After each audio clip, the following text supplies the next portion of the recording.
Thank you, Konkona Sen Sharma. It's been such a pleasure to have you back on Tiffin Talks. I just watched Ajeeb Daastaans a couple of days ago, and I was so affected by Bharti Mandal, your character in Geeli Puchhi.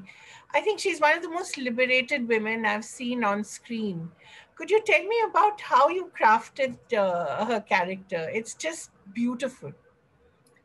Thanks so much, Kaveri. I'm so glad that we have this opportunity to talk. I'm glad that the film resonated with you. I have Neeraj to thank, because he just thought of this fantastic character, this lovely story, this amazing world, and actually told such an unusual story. Because I mean, you could always tell the story of a factory worker just by itself, or you could just tell the story of a woman, or but it's just that he got so many different elements together to make it such a kind of a complex and nicely rounded character.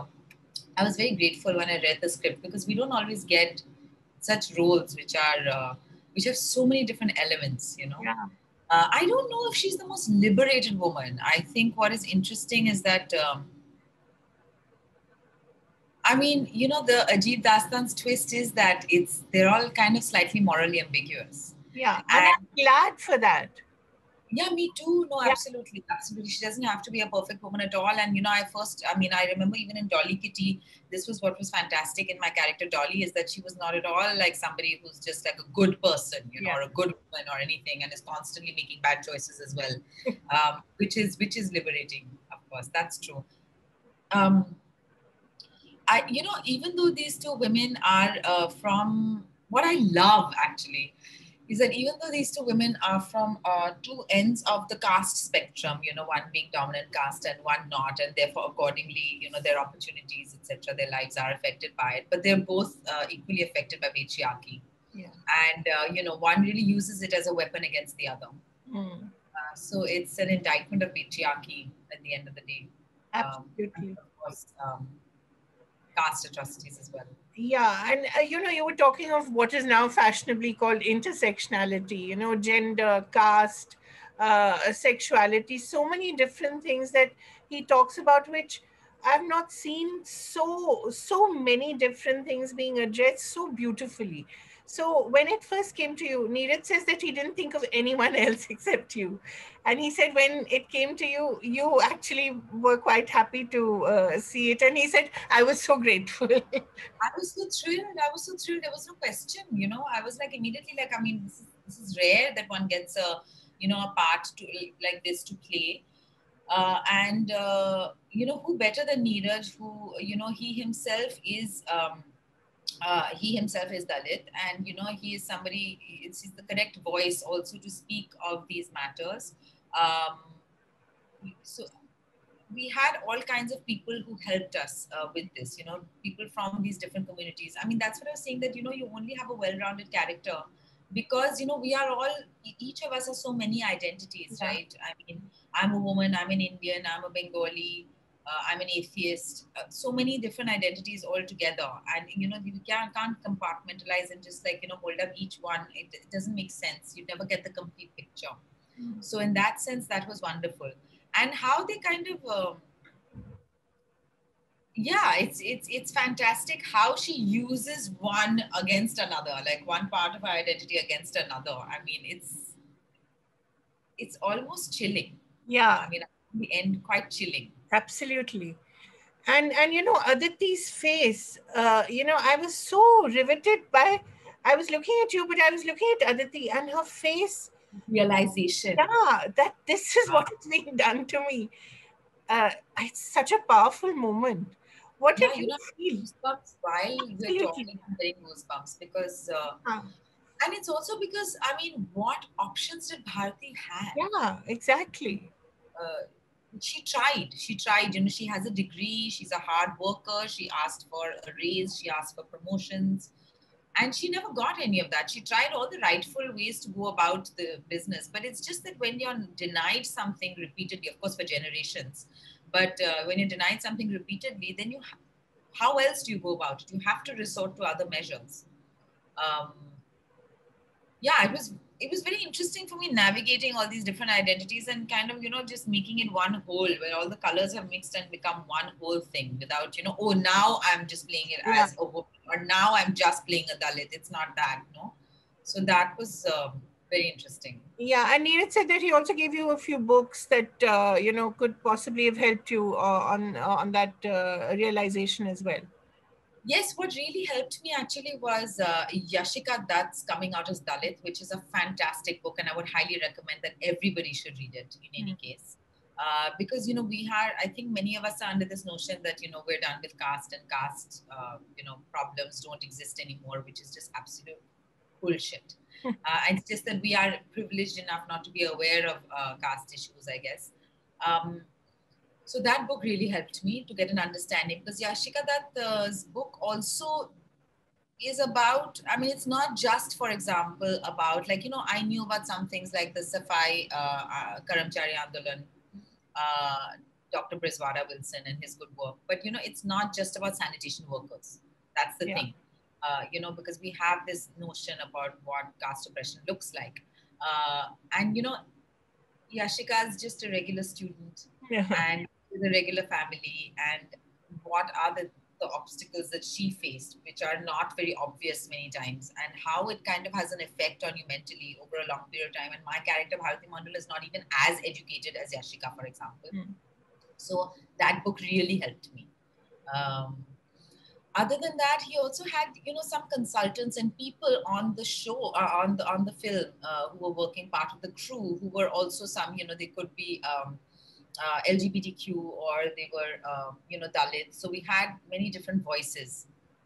Because I was worried that, since I am not Dalit or trans, that I have a lot of responsibility. So we did incorporate all these voices, and mainly, of course, Neeraj's.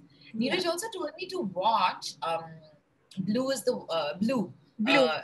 Kislovsky's Blue. Kislovsky, yeah, he said that. I'd seen it when I was much younger. The three colors and Below Her Mouth. He said Below Her Mouth as well. Yes, I told him to watch Below Her Mouth because the year the Death in the Gunj was at TIFF, Richie Phoenix, Erica Linder, her name is Erica Linder. Yeah. She's a fantastic actress. Absolutely. And she's in Below Her Mouth. Yeah. And she had come to Toronto. Oh. And I fell in love with her, Right. I really fell in love with her and her performance. And I was just transfixed by her. Absolutely. And of course, then I stalked her on social media. And I sent her, she's too sophisticated for Bharti Mandal. But there's something in the essence of her being, more than the outward trappings of how she looks or how she dresses, because obviously those are culturally specific things. But that performance really affected me. And that was in 2016, I think it went to Toronto, and it just stayed with me 3-4 years later, so that when this came my way, I channeled my inner Erica Linder, I think. I just love that, and your physicality is also quite different in this, the way you're sitting, the way you wear your boots, the way you wear your shirt, it's all so beautifully done. I just loved it. It was so much fun, Kaveree. It was so much fun, I can't tell you. Yeah. I can't tell you. Neeraj was because before every shot he would remind me Butch, and then there's an expletive which I cannot repeat, but he would always say Butch, and beep, which before every shot. So that what did that mean? What does that mean? Sorry, Butch. Actually, I don't even know if that's politically correct. So never mind. We should just, yeah. But we'll just. Yeah. Basically, what I wanted to say is that he would remind me before every shot, because there are times when you're just picking up a plate. Yeah. So sometimes you may just, if many things are happening, you're just picking up a plate in a normal way. Not in a normal way, but in my way, like the way I would do, But then to remember everything always. Okay, I get it now. What that means? Yeah, we should definitely. We don't use it. We won't use it for sure. If you get both of us into trouble.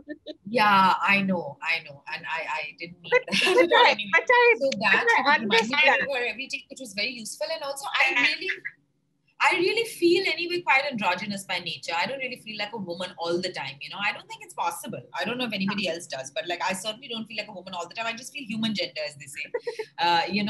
Where you forget sometimes.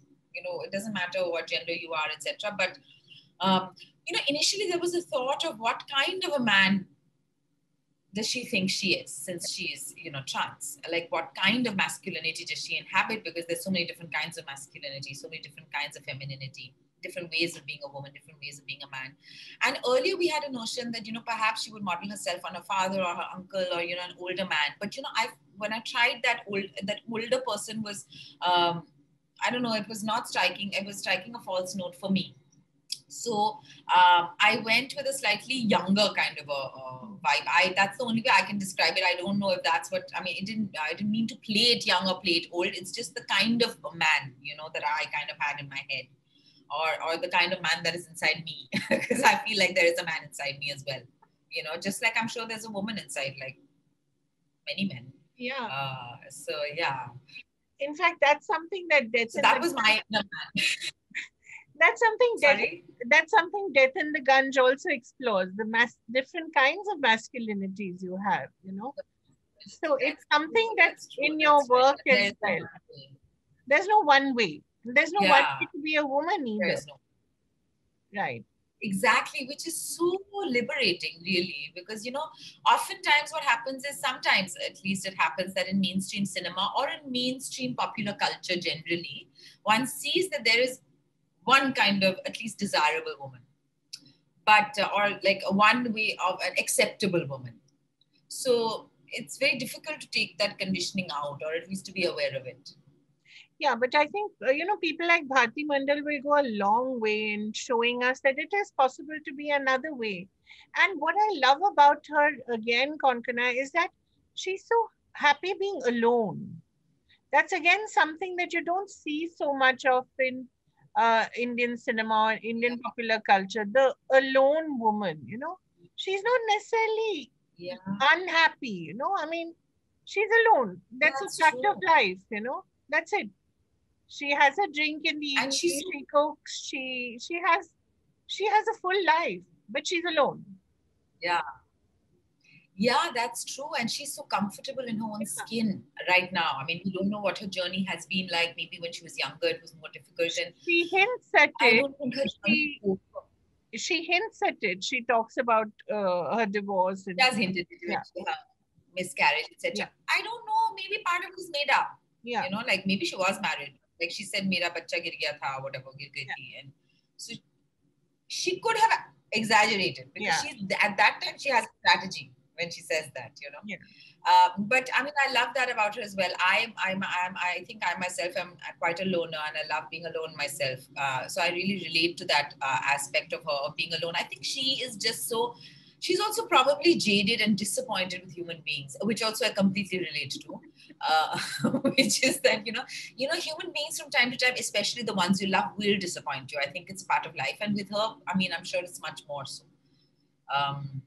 Which is why she's so comfortable being alone and comfortable in her own skin, and she's so capable of affection, which is so sad, because she's not always able to express it except for her pet, or the earlier girlfriend who we see on the phone. Yeah. And of course, there's a political statement. There's the older man who's telling her that we can, they'll allow us to eat at the table, but they'll never allow us to sit at the table, And that's so sad, isn't it? Yeah. I mean, and that is the reality, unfortunately, in our lives, in many people's lives. That is the reality. And you know what? I feel the worst for her, where they go back for that birthday, and she is expecting to be called inside, and she's just standing outside. She's just like, oh wow, this is what like other people's lives are like. And then when they call her, she initially thinks, they've remembered me late, now they'll give me cake. And then she's just asked to serve the cake, and then you feel like, just go and screw their happiness, just go and get your revenge. I love the way you pick up that soiled napkin and you just put it aside with so much precision and distaste, It's so lovely. I think every gesture is so nuanced in that movie. It's so beautiful. A lot of that is written into the script, Really? How lovely is that? Amazing. What a privilege. The napkin, the dirty tissue, that I remember Neeraj saying, keep the dirty tissue. Like he wanted that moment specifically. It makes an actor's job so easy. Yeah. I wonder, Konkana, when you work with people like Neeraj, how does it affect your own process as a director? Because you must be looking at everything now from the writer director's perspective as well. I think you always did.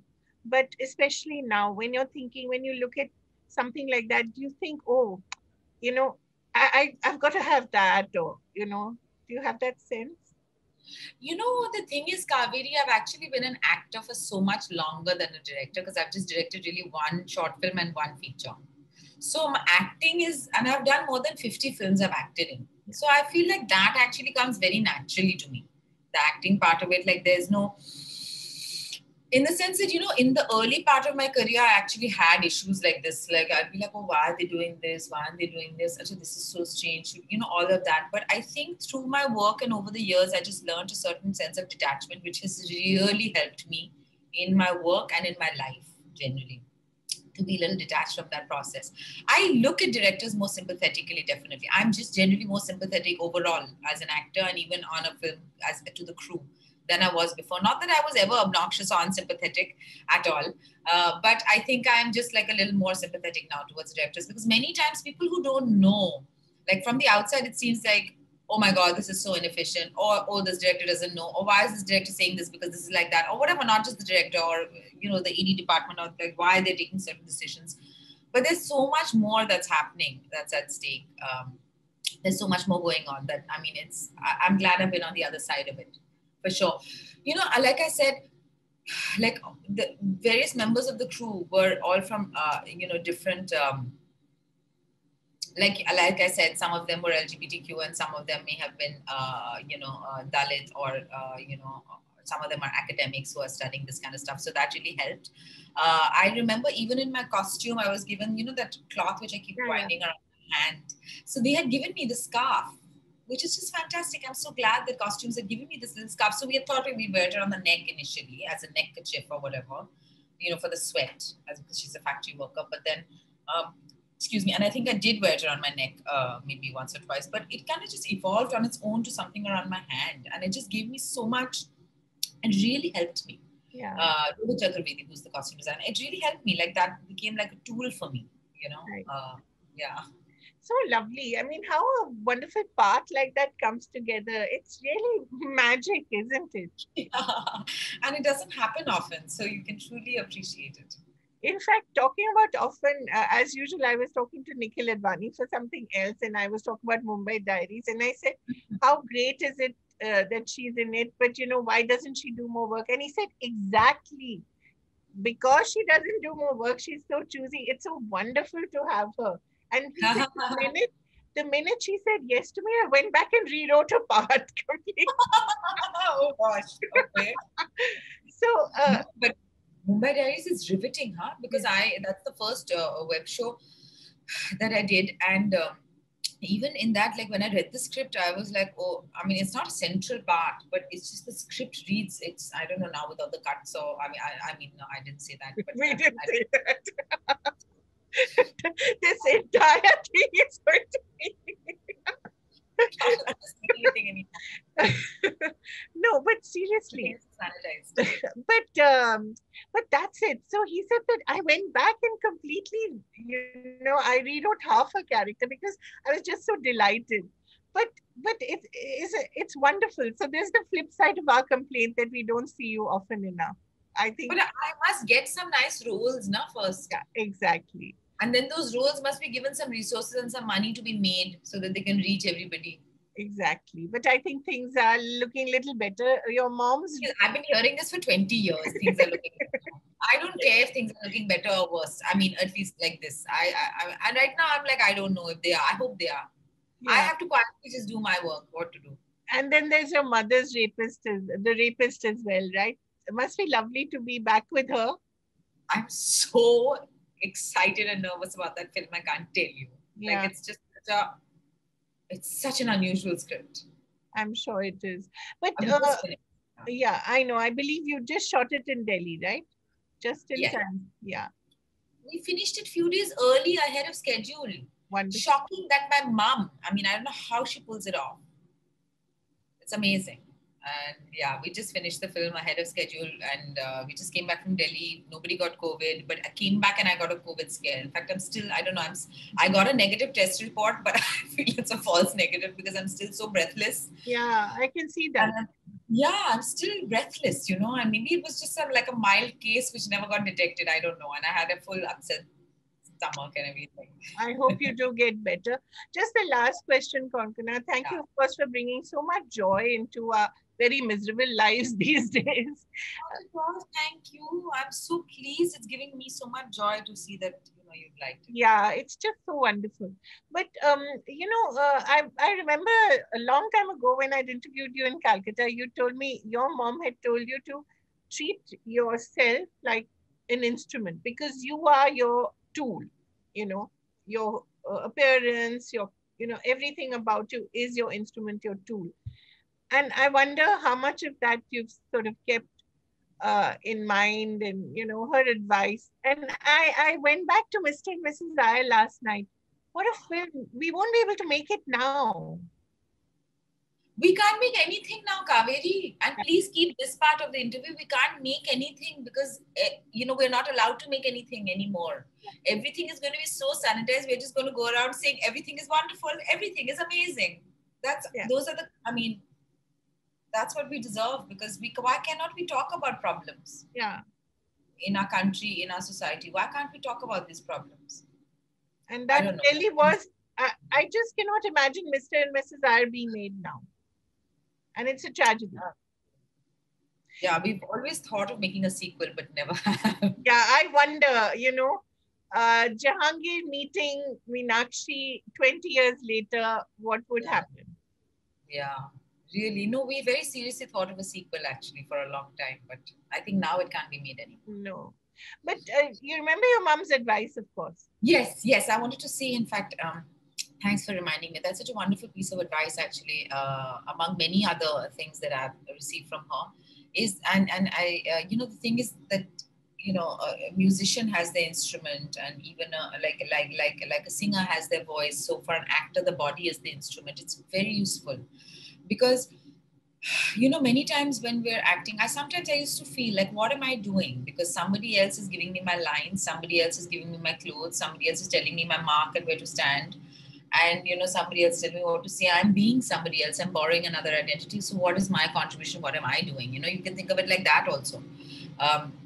There are times when, when I feel like my body's on loan to my character. Like, in between shots, say at lunch break, I've got like an extra 10 minutes to lie down. I'll just be lying down like this still because, none of this is mine. So my body is on loan, which is a nice kind of a little distance to have from your own body, because we're so wound up with the identity of our body. Or, this is my skin. My skin is like this. Say my skin is bad, then I am my bad skin, and we don't have that distance from our corporal identity. So it's a very nice kind of a dissociation in the best possible way. Right. So treat it like a tool and don't get too hung up about it, but treat it well. Yeah. Yes, of course, you have to treat it well and look after it in the neutral zones in between. Yeah. But it's a very difficult thing to do. Konkona, the last question, what have you read or watched recently which really moved you? Oh my God, I read Shuggy Ben, which won the Booker, I think, last year. Yeah. Or this last year must be. I read Shuggy Ben. Oh my God, it was such an amazing novel. I forgot the name of the novelist. Douglas Stewart. Right. I think Douglas Stewart, but I may need to double check that. It's about this boy in Scotland and who's also queer, I think, and he's dealing with an alcoholic mother. It is so beautiful. It is such a beautiful book that I was reading it on set. Like there are times I was reading it between scenes. And I missed the book so much. When I started reading, the next book that I'm reading right now is Girl, Woman, Other, which also I've got rave reviews right. So I started that. But Oh, you read that? Yeah, I've read that, but I've not read I liked it, but it it didn't sort of jump off the page to me, No, Yeah. but everybody's been recommending it very highly. I've only read like 100 odd pages, maybe Yeah. 75 to 100 pages. So I'm thinking maybe it will get. But you must read Shuggy Ben, which was absolutely I will. fantastic. I mean, I've read a few other books here and there, but I can't remember anything offhand. This is the book which had the greatest impact on me of late. And I actually missed those people so much. Yeah. So when I started reading Girl, Woman, Other, I was like, but where's Shuggy and where's his mother? And, you know, his mother's character is so heartbreakingly beautiful and courageous. It is shocking how somebody could even write that. And he's actually some fashion designer. He's not even a novelist. I think it's his debut novel. How What do people these guys do it? Anyway, thank you so much for talking to me, Konkona. What a pleasure. No, thank you. And you mentioned what did I watch? So I just quickly Yeah. want to mention I watched Great Indian Kitchen. Oh, okay. Is it good? I haven't watched it. It's very good. It's very good, and it's such a you know, hard hitting look at patriarchy, and the title is so sarcastic. Yeah. Complete sarcastic title, and it just examines in such detail, you know, these the rituals and the customs which women are made to go through. That which so many times, you know, we just take for granted. We say, "Ha, aisa hi to hai, ha, aisa to hota hi hai."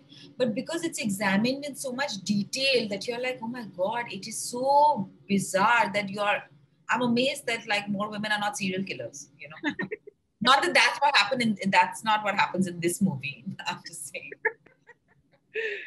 Great. Yeah. Thank you. Such a pleasure. And I think every 6 months I'll take a reading and watching Reco from you.